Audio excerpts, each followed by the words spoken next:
So today I'm here to talk about all the books that I read during the month of October. I didn't read too much this month. Most of my month was taking it by way of Kings, which I talked about in my September wrap-up.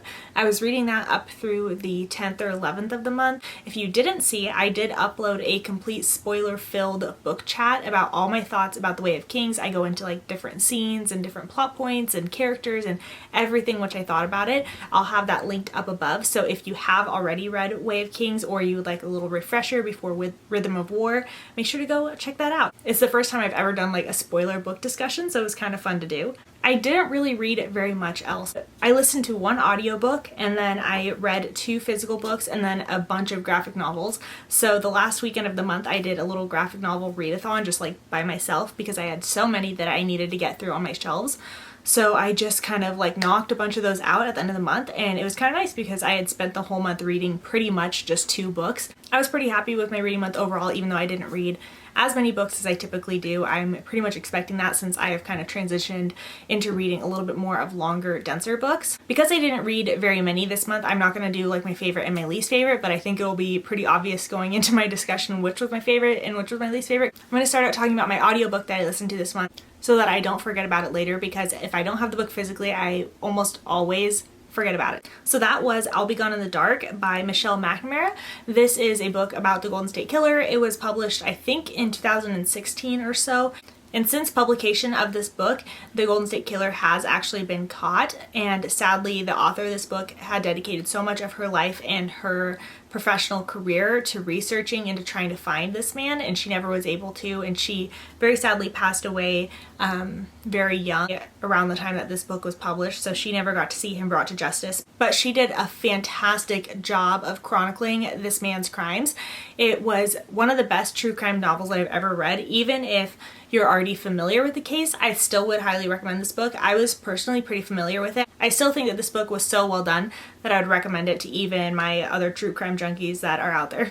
Then I reread The Da Vinci Code by Dan Brown. This is the second book in the Robert Langdon series.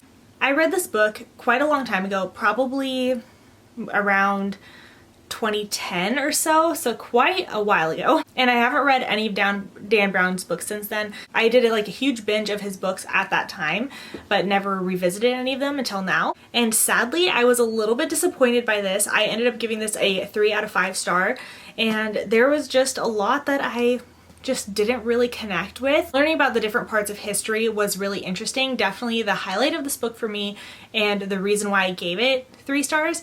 But the rest of the book was just a little bit like, not for me. I just didn't really like how the mystery unfolded. There was a lot of points where they would just withhold information from the reader in a very obvious way. It would be like, oh, I know where it's at. And then they'd be like, where is it? And then like the end of the chapter, and they like just wouldn't tell you, which I feel like is a very weak way of unfolding a mystery. There'd be a lot of reveals or a lot of like revelations, or like people having like, oh, an epiphany after like puzzling over it and then being like something so obvious. Like, why didn't you think of that originally? I don't know. So there was a lot about this book I didn't really love. I will still be continuing on like reading his other books, and I'm hoping that they improve with time and that this one was just one I didn't really enjoy. I don't remember anything about the movie, and I haven't seen it since it came out, but I think that this book lends itself to being a movie really well, so I would be interested in rewatching that as well. But as far as this one goes, just not my favorite.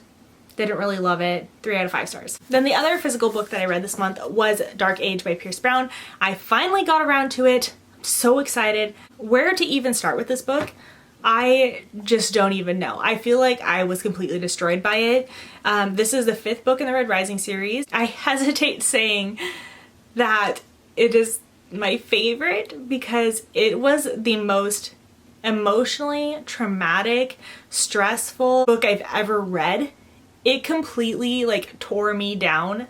I could not even go on with it. I am so glad it ended when it did, because I just don't know if I could emotionally have continued on with any more of this story. It was just completely heart-wrenching. I really feel like Pierce Brown was like, this is what you get for making me write more books in this series. Like, oh, you want more Red Rising books than the first 3? Like, oh, well, here you go. And then we're like, oh, we don't want that. That's how I felt. Like, it's just so traumatic. This was the most action-packed book I've ever read, the most brutal book I've ever read. If you are sensitive to different things and typically need trigger warnings for stuff, please look up the trigger warnings for this because you will want to know them going in. I don't know how I could say that this is my favorite book of the Red Rising series because it completely ripped me to shreds, but it is the best one? I don't know how I could say that, but I think this is the best book of the series, but it's not the best, if you understand what I'm saying. 5 out of 5 stars. Now on to some lighter books. I definitely needed a break after reading Dark Age, so this is when I did my little graphic novel kind of readathon. So the first book I read was Everyone's an Alien When You're an Alien Too by Johnny Sun, and so glad I picked this up after Dark Age. This is just the lightest, cutest, fluffiest little thing ever. It's about an alien who comes down onto Earth to study humans, but they're really just all the different animals. And he has the cutest little reactions to the different animals, the different plants, the different seasons. It's so cute. It's written in a very like adorable way. If you follow any dog Instagram accounts, it's like similar to that, like as if a little puppy wrote this book. That's how it made me feel. I wouldn't say it's anything like groundbreaking or anything like that, but it was really fun to read. Very short, went through it super fast. I ended up giving this one a 3 out of 5 stars. Then I had one DNF, and that was New Game by Shotaro Tokuno. This is the second issue in this manga series, and I DNF this one because I just hate it when there's manga that's like a little bit pervy. You know what I'm saying? If you read manga, you know what I'm talking about. And this was just a little creepy. No, I can't do it. So I DNF'd this. Then I read Flight Volume 1. This is a short story graphic novel anthology edited by Kazu Kibushi. All the stories in this have to do with different aspects of the theme of flight. As with every short story collection, there's going to be stories that you like and going to be stories that you don't like. There was several stories in here where I just did not understand how they fit in with the theme at all. I think I'm just too stupid for some of them because I did not understand it. Like, there's some that are very obvious, like, okay, I see how that one ties in with the theme of flight, but other ones I just did not understand. There was one that I really liked the art style to. There was this one, which had a really cool art style. This was Dummy Brother, and I also don't really understand what it was about, but the art was super cool to look at. So it's very like a poetic kind of story, and I would definitely be interested in picking up more by him. Also, this one was very cool art style as well. I don't remember who. Oh, this was Tumbleweed by Keita Chin. And this one had a really cool art style too. So there was a couple that I liked in here, but for the most part it was just kind of like, okay. So I gave this 3 out of 5 stars. I probably won't pick up any of the other volumes of this series. Then I read Astonishing X-Men Volume 3 by Joss Whedon and John Cassidy. This run of X-Men has been one I have been loving reading. The third installment I didn't really love as much as the second one. The second one has been my favorite so far. This one I ended up giving a 4 out of 5 star. Still enjoyable, a good solid X-Men graphic novel, but my favorite is still the second one. Then I continued on with Oblivion Song. So this is chapter 2 by Robert Kirkman. Absolutely loving the series. I don't know if this is being made into a TV show or not yet, but it definitely needs to be. Would make a fantastic TV show. This is following a scientist where 10 years after this like catastrophic event happened, basically a huge chunk of the city of Philadelphia got like transported into another dimension with like monsters and stuff, and then that same chunk from the other dimension got brought into the city of Philadelphia. So there was like monsters that people had to kill or whatever, but now it's been 10 years. There's people that were living in that chunk of the city that got brought into the monster dimension, and they have never been recovered. This scientist has figured out a way to cross over into that dimension and try to help save people to bring them back into our dimension. Story is just so cool. I'm loving this. Can't wait to continue on with the next volume. Super great series. Then I started on a new graphic novel series. This is Heavy Vinyl, and this is about a group of girls who work at a record store in the late 90s, and they also fight crime on the side, like in secret. It reminds me a lot of Lumberjanes, so if you're a fan of Lumberjanes, I highly would recommend picking this one up because I think that you would love this. Definitely super cute, and looking forward to picking up more volumes of this. So that is all the books and graphic novels that I read during the month of October. Since I did a quarterly TBR for the rest of the year, I figured I'd do like a little summary at the end of my wrap-ups saying like what I'm going to be reading in the next month just for this just for this wrap up and then November's wrap up. So I'll tell you guys what I'm going to be reading during the month of November. So this one I've actually already read. This was the first book that I read this month, and that was An Unwanted Guest by Sherry Lapina.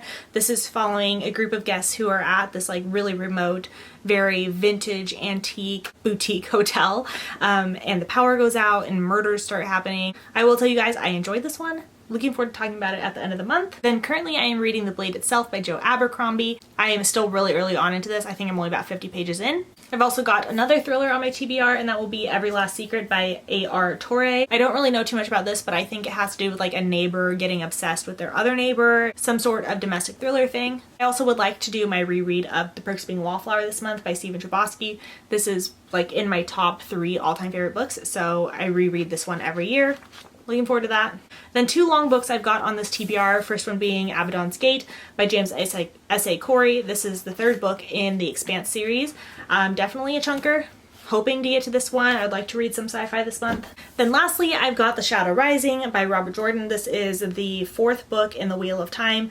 I would like to get this one this month. I really want to catch up as much as I can. I'd like to get to like book 8 or 9 by the time the TV series starts next year, but I'd like to start it this month. So those are all the books that I'm going to be trying to read this month. I'm also listening to Quiet.